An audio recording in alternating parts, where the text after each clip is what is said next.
지난 시간에는 나이 드신 분들에게 주는 교훈이라고 하는 제목으로 여러분들과 함께 말씀을 나눴습니다. 잠언 16장에 보면 백발은 영화의 면류관이라 이러한 말씀이 나옵니다. 나이가 들었다라고 하는 것은 영화의 면류관이라 그렇게 말합니다. 지난 주간에는 한 정치인이 나이 드신 분들을 비하하는 그 망언을 하면서 많은 사람들에게 공분을 샀던 일이 있었습니다. 우리가 나이가 들었다라고 하는 것은 우리가 지난주 그 말씀을 다시 한번 상기시켜 보면 성경에서는 어떤 의미를 갖느냐라고 하면 이제 쓸모없는 늙은이가 되어버렸다라고 하는 뜻이 아니라고 하는 것입니다. 오히려 지난 삶의 경륜을 통해서 더욱 풍성하고 의미 있는 인생을 젊은 사람들에게 가르치고 전수할 수 있다라고 하는 뜻입니다. 그래서 잠언에서도 백발은 영화의 면류관이라 그동안 살아온 그 세월들을 그 경륜들을 가지고 많은 사람들에게 본이 될 수 있다라고 하는 그런 뜻입니다. 오늘은 젊은 사람들에게 주는 교훈에 대해서 말씀을 좀 살펴보려고 합니다. 오늘 본문에 보니까 젊은 사람이라고 하는 표현이 나오는데 여기서 말하는 젊은 사람이라고 하는 것은 결혼을 하지 않은 미혼 남녀라고 말하기보다는 결혼을 한 젊은이들입니다. 그러니까 지금 우리 나이로 하면 한 30대, 40대 정도 된 그런 사람들을 젊은 사람이라고 표현을 하고 있다라고 볼 수가 있습니다. 지난주에 이어서 오늘도 역시 이번 주의 말씀도 그 당시의 젊은이들을 지칭하고는 있지만 지금 말씀에서는 그 당시 젊은 남자, 젊은 여자라고 지칭을 하고 있지만 그러나 지금은 우리 그리스도인 전체를 말하는 것이라고 말할 수 있고 또 어떤 의미에서는 저와 같은 목회자에게 하시는 말씀이라고 볼 수가 있습니다. 앞서도 말씀을 드렸듯이 오늘 본문도 젊은 여자와 젊은 남자로 구분을 해서 그렇게 해서 교훈을 하고 있습니다. 먼저 젊은 여자들에게 주는 이 교훈의 말씀을 좀 생각해 보려고 합니다. 4절과 5절의 말씀인데 우리 다시 한번 읽어보겠습니다. 디도서 2장 4절과 5절입니다. 시작. 그들로 젊은 여자들을 교훈하되 그 남편과 자녀를 사랑하며 신중하며 순전하며 집안일을 하며 선하며 자기 남편에게 복종하게 하라. 이는 하나님의 말씀이 비방을 받지 않게 하려 함이라. 아멘. 그 남편과 자녀를 사랑하며 하나를 빼고 나면 자녀를 빼고 나면 그 남편을 사랑하며 젊은 여자에게 주는 4절과 5절에 많은 말씀이 있습니다만은 오늘 저는 이 젊은 여자에게 주는 이 말씀은 요 한 절만 가지고 좀 말씀을 좀 드려보려고 합니다. 하나님께서는 남편을 가정의 머리로 세우셨습니다. 그래서 창세기 2장 20절 말씀에 보면 아담이 돕는 배필이 없으므로 그랬습니다. 그러니까 이 말은 아담을 하와를 위해서 돕는 배필로 짓지 않았다라고 하는 말씀입니다. 아담을 위해서 하와를 돕는 배필로 지으셨다라고 하는 말씀입니다. 또 창세기 2장 23절에 보니까 아담이 이르되 이는 내 뼈 중에 뼈요 살 중에 살이라 이것을 남자에게서 취하였은즉 여자라 부르리라. 여자인 하와가 남자인 아담에게 이름을 지어준 것이 아닙니다. 남자인 아담이 여자인 하와에게 이름을 지어준 것입니다. 또 창세기 2장 24절 말씀입니다. 이러므로 남자가 부모를 떠나 그의 아내와 합하여 둘이 한 몸을 이룰지로다. 여자에게 부모를 떠나라. 이렇게 말씀하시지 않았습니다. 남자가 부모를 떠나, 그러니까 남편을 가정의 머리로 삼으셨다라고 하는 그런 뜻이 되는 것입니다. 가정의 머리는 책임을 수반하는 것입니다. 그렇기 때문에 책임은 남자가 지도록 되어 있습니다.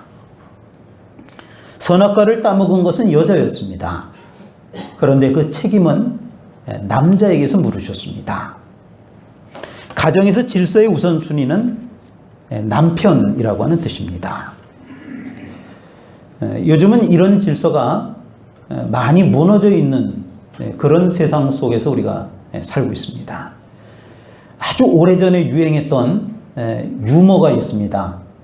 간 큰 남자 시리즈라고 아마 들어보셨을 겁니다. 좀 몇 가지를 좀 소개해 보려고 합니다. 아침에 밥 달라고 식탁에 앉아 있는 남자, 간 큰 남자랍니다. 아내가 잔소리하는데 말대꾸하고 있는 남자, 이거 간 큰 남자랍니다. 아내가 드라마를 보고 있는데 스포츠를 보겠다고 채널을 돌리는 남자, 이게 간 큰 남자라고 합니다. 돈을 달라고 하는 아내에게 웃다 쓸 건데 이거 쓸데없이 물어보는 남자, 이게 간 큰 남자랍니다. 밤늦게 들어오는 아내에게 어디 갔다가 이제 와 물어보는 남자, 이런 남자가 간 큰 남자라고 합니다. 물론 유머입니다만은 허물어져가는 남편상이 그 유머 가운데 묘사가 되어 있습니다. 가정에서 남편의 위치라고 하는 것이 점점 상실되어져 가고 있다라고 하는 그런 말씀입니다. 이럴 때일수록 아내들은 남편들을 향해서 사랑을 더욱 고백할 수 있어야 합니다. 그런데 이 사랑이라고 하는 것이 뭐냐 하면 우리가 흔히 사랑이라고 하는 이 단어를 들으면 감정이라고 생각을 합니다. 감정. 사랑하는 감정. 좋아 죽겠는 감정. 이걸 우리가 사랑이라고 합니다. 그런데 그 사랑이라고 하는 것은요, 사실은 감정을 사랑이라고 하는 것이 아니고, 그건 하나의 촉매제 역할을 하는 것이지, 진정한 사랑은 보통 우리가 의지적인 행동이라고 이야기합니다. 의지적인 행동. 그러니까 서로 막 남녀가 불이 붙어가지고 좋아가지고 그냥 어쩔 줄 몰라 하는 이게 사랑이 아니고, 이건 하나의 지나가는 과정이고, 그 사랑이 정착되기 위해서는 의지적으로, 다시 말하면 내가 저 사람을 힘써서 사랑해야 되는 겁니다. 노력하는 사랑인 겁니다. 그냥 보기에는 단점도 보이고 싫은 점도 보이고, 이건 도무지 아니야, 이건 아니야, 이건 사랑 아니야, 뭐 이런 마음이 들어도 그걸 내가 어떻게 해서든지 감싸주려고 하고 안아주려고 하는 의지적인 행동이 나타나는 것, 그것을 우리가 사랑이라고 합니다. 아시잖아요. 살아보니까 남편 사랑하기가 결코 쉽지만은 않지 않습니까? 사랑은커녕 왼수에 가까운 게 남편 아닙니까? 남편을 사랑하며 이 사랑은 앞서도 말씀을 드렸듯이 연애하고 있을 때의 그 감정적 사랑을 이야기하는 것이 아닙니다. 여기서 말하는 그 남편을 사랑하며, 그래, 하나님 말씀에 남편을 사랑하라 그랬으니까 처음 만나서 연애할 때 그때를 생각하면서 내가 그러고 달려들어 보세요. 그 사랑이 되나? 안 됩니다. 그 사랑이 안 됩니다. 의지적인 행동을 사랑이라고 말하는 것입니다. 의지적인 행동입니다. 아내는 가정의 질서를 무너뜨려서는 안 됩니다. 남편이 가정의 중심이 될 수 있도록 배려하는 것, 그 남편이 가정에서 중심이 될 수 있도록 잘 그 자리를 보살펴 주는 것, 이것이 하나님의 창조 질서라고 하는 것입니다. 인간을 창조하실 때 왜 그렇게 창조를 하셨느냐? 남자를 먼저 만드시고 갈빗대를 취하여 왜 여자를 만드셨느냐? 창조의 질서 때문에 그렇습니다. 똑같이 만들었더라고 하면, 하나님이 아담도 흙으로 빚고 하와도 흙으로 빚고 양쪽에다 숨을 불어넣고 둘이 잘 살아봐. 안 잘 살아집니다. 질서가 없기 때문에 그렇습니다. 아내가 이 질서를 인정해야, 그러니까 의지적인 행동을 해야 그 사랑이 유지가 될 수 있는 것이기 때문에 그렇습니다. 그것이 남편을 사랑하는 마음, 그것이 의지적인 사랑인 것입니다. 사람 사랑하기가 참 어려운 일입니다. 이게 굉장히 어려운 일이에요. 예수를 처음 믿었을 때 또는 내가 성령을 받았을 때 여러분 기억이 나십니까? 예수를 믿고 내가 성령이 충만하니까 그 은혜에 감격이 돼가지고 하나님을 사랑하고 이웃을 사랑하고 그래서 성도들을 사랑하고 또 가정에 가서 남편을 사랑하고 또 주변에 사람들이 얼마나 사랑스럽습니까? 그런데 그러한 사랑도 그 연애 감정이 지나가고 나니까 시간이 좀 흐르고 나니까 그 사랑이 끝까지 남아있던가요? 온데간데 없어지고 맙니다. 그리고 은근슬쩍 우리 마음속에 미워하는 마음이 나도 모르게 미움의 감정이 남게 된다라고 하는 것입니다. 그러면서 남편이 하는 모든 것이 미워 보이기 시작합니다. 뭐든지 하는 것마다 미워. 말하는 것마다 밉상도 저런 밉상이 없어요. 세상에. 아니 우리 교회는 왜 저런 인간만 있는 거야 도대체. 다른 교회 가보니까 그 교회는 막 좋은 사람들도 많은데 그냥 우리 교회 지긋지긋해 이 사람들. 밉상도 저런 밉상이 없는 거예요. 그 연애할 때 그 사랑하는 그 사랑이요. 길어봐야 3년이랍니다. 3년도 굉장히 길게 하는 거예요. 3년도. 한번 돌이켜보세요. 결혼하고 나서 그 불붙는 사랑이 3년 간 사람 있나. 3년은 고사하고 1년도 가기가 힘든 거예요. 어떤 사람은 3개월 만에 끝나기도 해. 길어봐야 3년이에요. 그때부터 필요한 게 뭐냐. 그게 의지적 사랑이라고 하는 거예요. 감정적 사랑이 아니고 막 불타오르는 사랑이 아니고 노력하는 사랑이라고 하는 거예요. 노력하는 사랑. 이 사랑이 진짜 사랑인 거예요. 하나님께서 우리에게 말씀하시는 사랑은 이 사랑을 말하는 거예요. 그냥 막 좋아 죽어서 그냥 눈이 뒤집히고 불붙는 이게 사랑이 아니고 그 과정이 끝나고 나서 진짜로 사랑해 나가는 그 과정이 중요하다라고 하는 것입니다. 노예 생활을 하던 이스라엘 백성들이 하나님의 크신 권능으로 애굽에서 탈출하게 되었습니다. 10가지 재앙을 통해서 홍해를 가르시는 것을 통해서 하나님의 위대하심을 또 하나님께서 자신들을 어떻게 기적을 베풀어 살려주셨는지를 체험을 하게 되었습니다. 그들은 꿈에 부풀었습니다. 가나안 땅에 들어가 살게 될 장밋빛 미래를 꿈꾸었습니다. 이제 노예 생활을 다 끝내고 우리가 가나안 땅에 들어가기만 하면 그곳에서 하나님께서 또 창창대로 좋은 길을 열어주셔가지고 우리가 마냥 행복한 삶을 살겠구나. 하나님의 인도하심을 기대하며 광야길로 들어섭니다. 출애굽기 15장 22절의 말씀입니다. 모세가 홍해에서 이스라엘을 인도하며 그들이 나와서 수르 광야로 들어가서 거기서 사흘 길을 걸었으나 물을 얻지 못하고 시내산에서 본격적으로 광야를 향해서 출발을 했습니다. 막 흥분이 되는 거죠. 이제 우리가 하나님의 백성이 되었고 하나님의 율법도 받았고 이제 곧 가나안 땅에 들어가면 편하게 살겠구나. 그런데 사흘 길을 갔는데도 물이 없는 거예요. 물이. 사흘 길을 걸었는데 그 사막길에서 사흘 길 물이 없다는 것은 굉장히 고통스러운 겁니다. 물이 없는 거예요. 그 기쁨이 사흘간 뿐이라는 거예요. 사흘. 감정적 사랑은요, 사흘 길이에요. 그 기간이 지나면은 그 감정적 사랑은 없어지는 거예요. 그런데 광야길이 무척이나 더운데 사흘 길을 걸었는데 마실 물이 없다라고 하는 것입니다. 그러자 그들이 즉각적으로 반응을 합니다. 출애굽기 15장 24절입니다. 백성이 모세에게 원망하여 이르되 우리가 무엇을 마실까 하며 원망이 튀어나오기 시작했어요. 하나님의 그 큰 은혜를 기적을 체험했는데 사흘 만에 불평이 터진 거예요. 이스라엘은 감정적 사랑에서 벗어났어야 했습니다. 애굽에서 탈출시킨 위대하신 하나님을 그들이 기억을 했어야만 하는 것입니다. 앞으로 미래를 이끌어 주실, 지금 당장은 고난이 있다 할지라도 앞으로 내 미래를 이끌어 주실 하나님의 그 권능을 그들이 바라봐야만 했던 것입니다. 하나님의 사랑은 얄팍한 연애, 감정적 사랑이 아닙니다. 하나님은 질서의 하나님이십니다.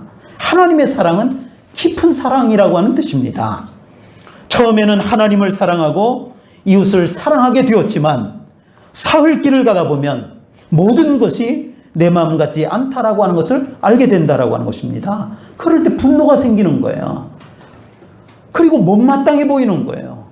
하는 짓마다 얼마나 미운지 모릅니다. 여러분들은 누가 가장 밉습니까? 무엇이 가장 못마땅하십니까? 하나님은 질서의 하나님이십니다. 얄팍한 사랑이 아니라 깊은 사랑이십니다. 남편을 사랑하며 연애적 감정으로 남편을 사랑하라고 하는 말이 아닙니다. 하나님께서 주신 질서로서 그 의미를 깨닫고 깊은 사랑을 하라. 이러한 말씀인 줄로 깨달으시길 바랍니다. 저에게 목회가 참 힘들겠습니다 라고 이야기하시는 분들이 간혹 있습니다. 이 목회가 힘든 부분이 있습니다. 연애적 감정으로 사랑하는 일이 아니라 하나님께서 주신 질서로 사랑해야 되기 때문에 그렇습니다. 뭐 그렇잖아요. 좋아하고 싶은 사람만 좋아하는 것은 연애적 감정의 사랑이기 때문에 이건 굉장히 쉽습니다. 그러니까 제가 좋아하고 싶은 사람만 좋아하고 좋은 환경에 대해서만 좋아하고 이러면서 일을 한다 그러면 이건 쉬운 일이잖아요. 이게 연애적 감정이거든요. 그러나 그 단계만 있는 게 아니거든요. 그 단계를 뛰어넘어야 되는 거예요. 하나님께서 주신 질서적 사랑이 그 다음 단계에 있기 때문에 아마도 목회가 어려운 일인지도 모르겠습니다. 그렇지만 하다 보면 참 놀라운 것이 하나님께서 하게 하신다라고 하는 것입니다. 그것이 때로는 깨달아진다라고 하는 것입니다. 아, 나는 참 힘들고 못할 것 같은데 그런데 하나님께서 결국 하게 하신다라고 하는 것입니다. 하나님께서 젊은 여자들에게 교훈의 말씀을 주고 계십니다. 남편을 사랑하며 감정적 사랑이 아니라 의지적 사랑을 요구하는 말씀입니다. 하나님께서 우리 그리스도인들에게 교훈의 말씀을 주고 있습니다. 남편을 사랑하며 또 하나님께서 목사인 저에게 이와 같은 교훈의 말씀을 주고 계십니다. 남편을 사랑하며 이 말은 감정적 사랑이 아니라 의지적인 사랑, 하나님이 말씀하시는 그 질서의 사랑을 우리에게 말씀해 주고 있는 것입니다. 젊은 여자들에게 주는 여러 가지 교훈 중에 4절, 5절에 나오는 많은 내용 중에 한 가지만 살펴보았습니다. 이제 젊은 남자들에게 주는 교훈에 대해서도 생각을 해보는데 6절부터 8절까지 읽겠습니다. 물론 이 중에서도 한 가지만 우리가 살펴보려고 합니다. 디도서 2장 6절부터 8절까지 우리 한 목소리로 같이 읽겠습니다. 시작. 너는 이와 같이 젊은 남자들을 신중하고 변명하되 공사에 대해 자신이 소산을 보이며 교훈에 우려하지 아니함과 단정함과 책망할 것이 없는 말을 하게 하라. 이는 대적하는 자로 하여금 부끄러워 우리를 아파할 것이 없게 하여. 아멘. 여기서도 한 가지만 좀 제가 살펴보겠습니다. 7절 말씀해 보니까 범사에 내 자신이 선한 일에 본을 보이며 라고 하는 이 말씀입니다. 바울은 그의 영적 아들인 디도에게 선을 행하도록 가르치라, 선을 행하도록 가르치라 이렇게 권면을 하고 있습니다. 그런데 여러분 가르치기만 해서는 안 됩니다. 범사에 내 자신이 선한 일에 본을 보이며 가르치는 걸로 되지 않습니다. 본을 보여야 한다라고 하는 말씀입니다. 선을 가르치는 사람은 그가 먼저 선한 삶을 살아야 합니다. 선한 삶을 산다라고 하는 것은 그 선에 속해 있다라고 하는 말씀입니다. 로마서 12장 9절 말씀입니다. 사랑에는 거짓이 없나니 악을 미워하고 선에 속하라. 헨리 나우어라고 하는 미국의 아주 유명한 영성가가 있습니다. 또 신학교 시절에 헨리 나우엔이라고 하는 이분의 책을 많이 읽기도 했습니다. 이분은 하버드 대학의 교수이셨습니다. 그런데 어느 날 그 교수직을 버리고 캐나다에 있는 어느 영적 공동체에 들어갔습니다. 그 영적 공동체라고 하는 것은 뭐 하는 곳이냐 하면 지체 장애자들이 모여 사는 그런 공동체를 이야기합니다. 헨리 나우엔 목사님은 거기서 죽을 때까지 아담이라고 하는 그 이름이 아담입니다. 아담이라고 하는 한 명의 그 정신 지체 장애아를 돌보면서 살았다고 합니다. 그러니까 노년의 마지막의 삶을 한 장애인을 위해서 살았다라고 하는 것입니다. 헨리 나우엔에 저서 여기 지금 우리와 함께 하시는 하나님이라고 하는 책이 있는데 그 책에서 헨리 나우엔 이분이 이렇게 이야기를 합니다. 기도하면서 발견하는 것은 우리가 하나님께 가까우면 사람에게도 가깝다라고 하는 사실입니다. 우리가 하나님과 가까워지면 사람에게도 가까워집니다. 이런 말입니다. 하나님께 은혜를 받으면, 우리가 하나님께 은혜를 받게 되면, 진짜 은혜를 받게 되면 하나님께서 주시는 긍휼도 받는 것입니다. 그러니까 긍휼은 사람에게 베푸는 거예요. 우리가 하나님의 은혜를 받았다라고 하는 증거는 내 안에 긍휼이 있느냐라고 하는 그런 말입니다. 우리 가운데 긍휼이 있게 되면 한 가지가 더 따라오게 되는데 그것이 하나님의 평강이라고 하는 것입니다. 긍휼을 베풀기 위해서는 선을 행해야 할 것입니다. 그리고 우리가 선에 속해야 할 것입니다. 예배를 드리면서 은혜를 받게 됩니다. 그런데 은혜 자체를 위한 그런 은혜가 아닙니다. 세상을 사랑하기 위한 하나님의 긍휼, 이것을 은혜 가운데 선물로 받게 되는 것입니다. 은혜를 통해서 하나님과 가까워지면 그 마음을 가지고 사람들과 가까워질 수 있다라고 하는 것입니다. 그렇게 되면 하나님의 평강이 내 마음속에 임하는 줄로 믿으시길 바랍니다. 그래서 은혜와 긍휼과 평강은 따로가 아닙니다. 함께 가도록 되어 있는 것입니다. 가정의 머리인 남편은 책임을 지는 사람입니다. 죄는 여자가 범했지만 하나님께서는 그 책임을 남자에게 물으셨습니다.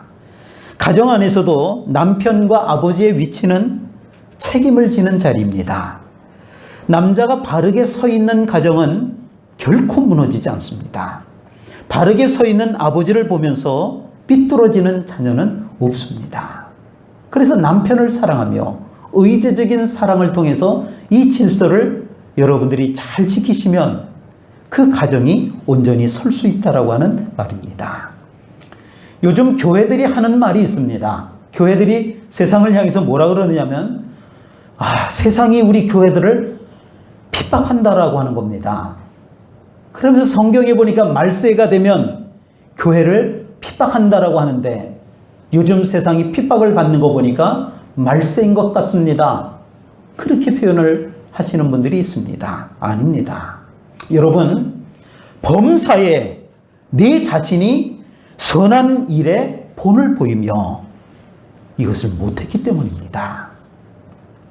세상이 그냥 핍박하는 것이 아니고 너희가 본이 되는 삶을 살아야 되는데, 우리보다 좀 나은 삶을 살아야 되는데 왜 너나 나나 똑같은 삶을 살아? 그래서 세상 사람들이 교회를 향해서 손가락질을 하는 것입니다.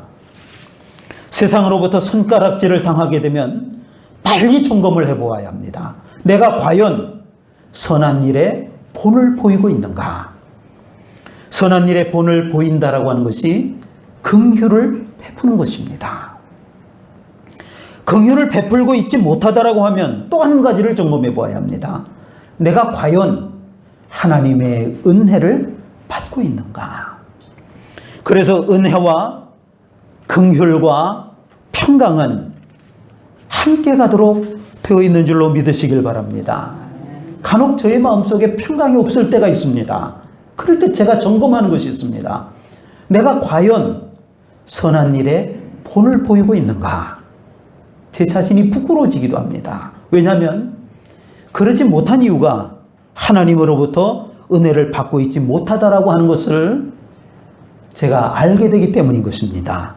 선한 모습을 보일 수 없고 교우들에게 그저 불편함만을 주는 그런 삶이 때로는 되고 있다라고 하는 것입니다. 그래서 여러분들이 저를 위해서 기도해 주실 필요가 있는 것입니다. 하나님께서 젊은 남자들에게 교훈의 말씀을 주고 계십니다. 범사에 내 자신이 선한 일에 본을 보이며 하나님의 은혜는 우리의 긍휼을 통해서 세상의 평강이 되는 것입니다. 하나님께서 그리스도인들에게 교훈의 말씀을 주고 계십니다. 범사에 내 자신이 선한 일에 본을 보이며 하나님께서 목사인 저에게 교훈의 말씀을 주고 계십니다. 범사에 내 자신이 선한 일에 본을 보이며 하나님의 은혜는 우리의 긍휼을 통해서 세상의 평강이 되는 것입니다. 젊음 그 자체는 무엇과도 바꿀 수 없는 소중한 것임에 틀림이 없습니다. 우리가 그리스도인으로 산다라고 하는 것은 무엇과도 바꿀 수 없는 소중한 특권임에는 틀림이 없습니다. 목사로서 사는 저의 인생은 하나님께서 저에게 주신 분명한 소명임에는 틀림이 없습니다. 그런데 문제는 그것이 소중하다라고 하는 것을 모른다는 데 있다라고 하는 것입니다. 이 시간 깨닫기를 원합니다. 예배자로 살면서 하나님의 은혜를 받아야 합니다. 은혜를 통해서 하나님과 가까워지면 그 마음을 가지고 사람들과 가까워지게 되는 것입니다. 긍휼입니다. 그렇게 되면 하나님의 평강이 우리 마음속에 임하게 되는 것입니다. 기도하겠습니다. 하나님 아버지, 우리의 사랑이 이제 감정적인 사랑에서 벗어나서 창조 질서적인 의지적인 사랑이 되게 하여 주옵소서. 은혜를 통하여 하나님과 가까워지면 그 마음을 가지고 사람들과 가까워진다라고 했습니다. 이러한 긍휼, 그럴 때 우리에게 하나님의 평강이 우리 마음속에 임하게 됨을 믿습니다. 감사드리며 예수님 이름으로 기도하옵나이다. 아멘.